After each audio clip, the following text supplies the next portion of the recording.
नमस्कार दोस्तों, बहुत बहुत स्वागत करता हूं आपका एक और नई वीडियो में। दोस्तों देखिए, हम रिलायंस पावर की बात कर रहे हैं और क्या इसमें इन्वेस्टमेंट करना सही है, क्योंकि अगर देख रहे हैं तो इसमें गिरावट हमें दिखाई दे रही है। तो क्या इसका सही प्राइस रहेगा एक नई फ्रेश बाइंग करने के लिए, या अभी अगर हमारे पास शेयर हैं तो क्या हमें इसे होल्ड करना चाहिए? आने वाले दिनों में क्या इसके टारगेट्स हो सकते हैं, क्या इसके पॉजिटिव पॉइंट है, नेगेटिव पॉइंट है, इन सभी बातों पर आपके लिए एक सादा सिंपल भाषा में जवाब दूंगा। उससे पहले दोस्तों, अगर आपने चैनल को सब्सक्राइब नहीं किया है तो चैनल को सब्सक्राइब जरूर करें और लाइक करके थोड़ा सा मोटिवेशन के लिए, हौसला अफजाई के लिए एक लाइक जरूर कर दिया करें। दोस्तों देखिए, रिलायंस पावर में देखें तो पिछले 5 दिनों से आपको लगातार इस शेयर में गिरावट दिखाई दे रही होगी। और अगर टॉप लेवल से इसके बात करें तो आपको इसके टॉप लेवल से अगर यहाँ तक देखें तो आपको अच्छी खासी गिरावट दिखाई दे रही है, 9% से ज़्यादा की गिरावट है। और अभी अगर हम एक मंथ का चार्ट देखें तो आपको शेयर अभी भी पॉजिटिव में दिखाई दे रहा है और टॉप लेवल तक इसने 20% का रिटर्न हमें 10 दिन के अंदर ही दे दिया। और 6 मंथ के चार्ट में देखेंगे तो भी इस शेयर ने अच्छा खासा प्रॉफिट दिया है। देखिए 67% का प्रॉफिट, और इसने आपके लिए एक साल के पीरियड में बहुत ही अच्छा रिटर्न दिया है। अगर हम इसके एक साल का टाइम में देखेंगे तो आपको एक साल के चार्ट में इसने बहुत बढ़िया मल्टीबैगर रिटर्न दिए हैं। देख सकते हैं आप 280% के रिटर्न। तो क्या इन्हीं चीज़ों को देखते हुए हमें इसमें पैसा डाल देना चाहिए? तो दोस्तों ये बिल्कुल भी गलत तरीका है। अगर आप देखें तो ये इसकी वजह क्या थी, ये आप यहाँ देखेंगे तो ये कोविड का टाइम था। कोविड के टाइम पर ज़्यादातर शेयर जिनकी जो वैल्यू होनी चाहिए वो उस वैल्यू से भी नीचे चले गए थे, और ये कंपनी तो उस वक्त प्रॉफिट में भी नहीं थी। तो ये माइनस में होने के बावजूद भी आपको 1 रुपए के टाइम पर मिल रही थी। और 1 रुपए में अगर कोई शेयर मिलता है तो आप जानते हैं कि उसमें दो तरह के लोग सबसे ज़्यादा इन्वॉल्व होते हैं। पहला तो रिटेल इन्वेस्टर। तो रिटेल इन्वेस्टर सबसे ज़्यादा उसमें अपनी नज़रें लगा के बैठते हैं, क्योंकि बहुत सस्ते दाम पर उपलब्ध होता है। दूसरा सबसे ज़्यादा जो होते हैं ऑपरेटर्स उसमें एक्टिव रहते हैं। अब देखिए, रिटेल इन्वेस्टर के लिए बड़ी वजह क्या है ऐसे शेयर्स में ज़्यादा नज़रें लगा करके बैठना और उनमें इन्वेस्ट करना? क्योंकि आप अगर देखें तो राकेश झुनझुनवाला सर की वजह से आपको पता होगा कि उन्होंने बहुत बड़े मल्टीबैगर रिटर्न पाए हैं ऐसे ही मार्केट से। तो लोगों को हमेशा एक मन में यही चीज रहती है कि हम भी एक दिन करोड़ों रुपए इस 1 रुपए के शेयर से बनाएंगे और हम यहां पर लाखों करोड़ों में शेयर बाय करके हम एक बार में ही करोड़पति बन जाएंगे। पर यह तरीका दोस्तों बिल्कुल सही नहीं होता है। कभी कभी तो आपको रियलिटी में प्रॉफिट जरूर हो जाता है, क्योंकि अगर देखें तो अगर आपने उस टाइम शेयर लिया होता और आपने उसके कुछ दिन बाद ही अगर उस शेयर को बेच दिया होता तो भी आपके लिए लगभग देख रहे हैं 250% का प्रॉफिट देखने के लिए मिल रहा है। लेकिन आप जानते हैं कि आप तो इस टाइम पर एंटर कम करेंगे, आप यहां पर एंटर ज्यादा करेंगे, क्योंकि आपकी नजर बाद में पहुंचती है और आप जिस शेयर को ऊपर की तरफ भागते हुए ऐसे देखते हैं उसमें ही जाके तुरंत इन्वेस्ट करते हैं। उसके बाद आप उस शेयर के बारे में इंफॉर्मेशन कलेक्ट करते हैं।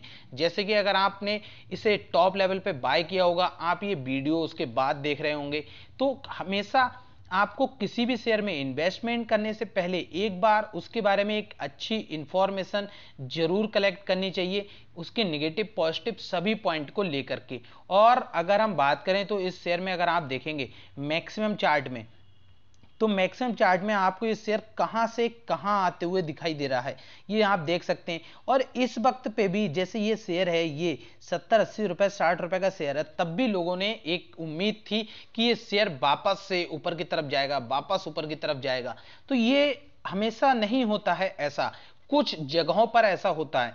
और इस शेयर में अगर हम बात करें तो देखिए सबसे बड़ी चीज क्या है ये, और देखिए इसके मालिक हैं अनिल अंबानी, और अनिल अंबानी के हालात आप जानते हैं अच्छे नहीं हैं। सभी तरफ से कर्ज में बुरी तरह से डूबे हुए हैं। और इसी वजह से जब किसी कंपनी के प्रमोटर्स जो मालिक होते हैं, अगर उनके ही हालात अच्छे नहीं होते तो आपको वो कंपनी भी अच्छी परफॉर्मेंस करते हुए नहीं दिखाई देगी। पर फिर भी अगर हम इनके फाइनेंशियल रिजल्ट को देखें तो आपको आपको इनके फाइनेंशियल में थोड़ा सा इंप्रूवमेंट होते हुए जरूर दिखाई दे रहा है। अगर हम दिसंबर क्वार्टर के रिजल्ट देख रहे हैं तो कंपनी ने देखिए नेट इनकम पॉजिटिव में ही आती हुई दिख रही है, रेवेन्यू भी बढ़ता हुआ दिख रहा है। बट अगर देखें तो इनके हाथ में कोई भी कैश नहीं है, और यही चीज अगर हम इनके फाइनेंशियल रिजल्ट के सितंबर क्वार्टर के देखते हैं तो यहां पर आपको इनके पास अच्छा खासा कैश दिखाई दे रहा था, जो कि अब जीरो हो चुका है।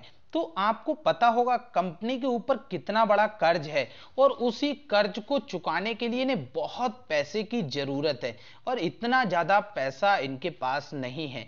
लेकिन इनके पास जो एसेट्स हैं, एसेट्स तो इनके पास बहुत ज्यादा हैं, और अगर ये चाहें तो कंपनी के अपने एसेट्स को सेल करके कंपनी का जो कर्ज है उसको कम कर सकते हैं। और कम कर्ज करने से इनके ऊपर सबसे बड़ी बात क्या है, जो इंटरेस्ट है, इंटरेस्ट कम हो जाएगा। इंटरेस्ट कम होने से जो रेवेन्यू में से पैसा इन्हें देना पड़ रहा है तो वो नेट प्रॉफिट में चेंज हो जाएगा इनकम की अलावा।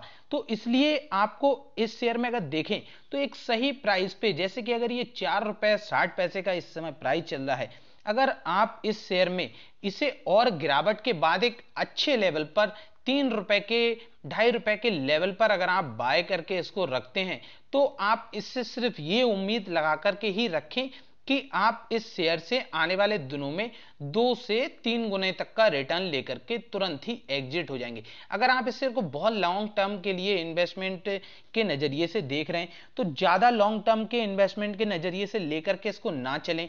आप इसको सिर्फ एक शॉर्ट टर्म के हिसाब से बस अपना प्रॉफिट निकालने के लिए लेकर के चल सकते हैं। अगर आपने इस शेयर को 5 रुपए के लेवल के करीब बाय किया है तो अभी आप जाहिर सी बात है लॉस में होंगे, और आप सोच रहे होंगे कब ये वापस से अब 5 रुपए के ऊपर जाए। तो अब तो आपके लिए ये जब तक 5.5 पे भी नहीं जाता है तब तक आपको प्रॉफिट नहीं होने वाला है। और यहां तक जाने के लिए वैसे इनके लिए कोई ऐसी बात नहीं है, देखिए अभी कोई ऐसी बहुत बड़ी नेगेटिव न्यूज नहीं है इस शेयर में। लेकिन अगर हम देखें, अगर कंपनी कम से कम 100 से 200 करोड़ का प्रॉफिट कमाने लगे एकदम अच्छा रियलिटी में, तो आपको आने वाले दिनों में इस शेयर के जो टारगेट प्राइस हैं 15 रुपए प्लस तो दिखाई देंगे। बट ये अभी पॉसिबल नहीं है, क्योंकि इनके पास जो काम करने के लिए जो कैश होना चाहिए कैश नहीं है, दूसरा कंपनी इतनी ज्यादा प्रॉफिटेबल नहीं है, और मैनेजमेंट की वजह से भी आपको इस शेयर में ये प्रॉब्लम देखने के लिए मिली। दूसरा, ऑपरेटर्स इसको बहुत ज्यादा मैनिपुलेट कर रहे हैं, तो आप ऑपरेटर्स से जरूर सावधान रहें।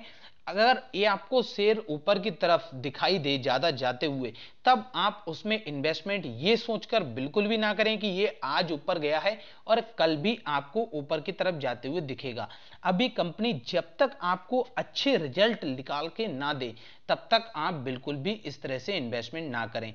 अगर हाँ आपको ये शेयर 3 रुपए के नीचे मिलता है तो आप सिर्फ ये सोच करके इसमें इन्वेस्ट कर सकते हैं कि ये 3 रुपए से कम बैक करके वापस 4 से 4.5 हो जाएगा। तो ये नजरिया सिर्फ आपका फंडामेंटल बतौर नहीं, ये नजरिया आपका सिर्फ ट्रेडिंग बतौर भी काम कर सकता है। और ऐसा आपने देखा है कि जितने भी ये इस समय आप देखेंगे पावर सेक्टर के शेयर हैं उन सभी में आपको तेजी देखने के लिए मिल रही है। देखिए ईवी शेयर की वजह से, ईवी जो इलेक्ट्रिक कार आने वाली हैं उसकी वजह से भी आपको पावर सेक्टर में एक तेजी देखने के लिए मिल रही है। नए नए प्रोजेक्ट कंपनियां अचीव कर रही हैं इस वजह से भी।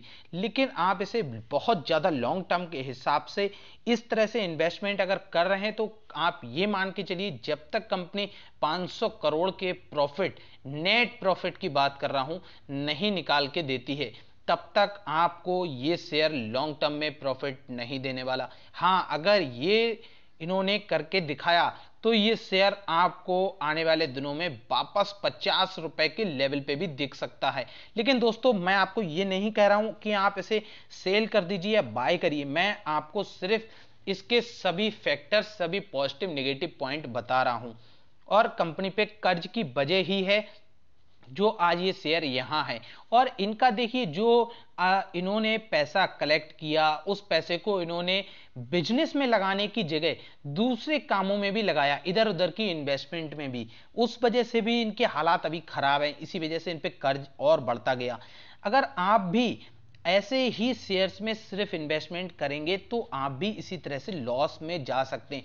देखिए, आप अपने पोर्टफोलियो में 1 से 2 पेनी शेयर्स रख सकते हैं, क्योंकि पेनी शेयर से प्रॉफिट जो होता है बहुत ज़्यादा मल्टीबैगर रिटर्न मिल जाते हैं। इस वजह से हर कोई 1-2 पेनी शेयर जरूर रखता है अपने पोर्टफोलियो में, लेकिन बल्क में माल ना उठाएं और थोड़ी थोड़ी क्वांटिटी करके ही इन्हें इन्वेस्टमेंट बतौर लीजिए, और वो भी अपना, इसमें सिर्फ आप मैक्सिमम पोर्टफोलियो का 5% तक ही पैसा लगाया करें।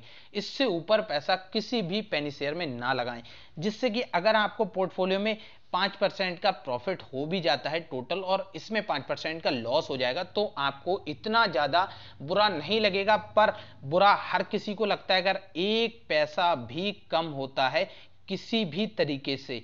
तो दोस्तों, अगर आपको वीडियो पसंद आई है तो लाइक जरूर करिए, चैनल को सब्सक्राइब करिए, और ऐसी इंफॉर्मेशन के लिए थोड़ा सा मोटिवेट करने के लिए कमेंट भी किया करिए जो आपको अच्छा लगे। वीडियो लास्ट तक देखने के लिए आपका बहुत बहुत धन्यवाद दोस्तों।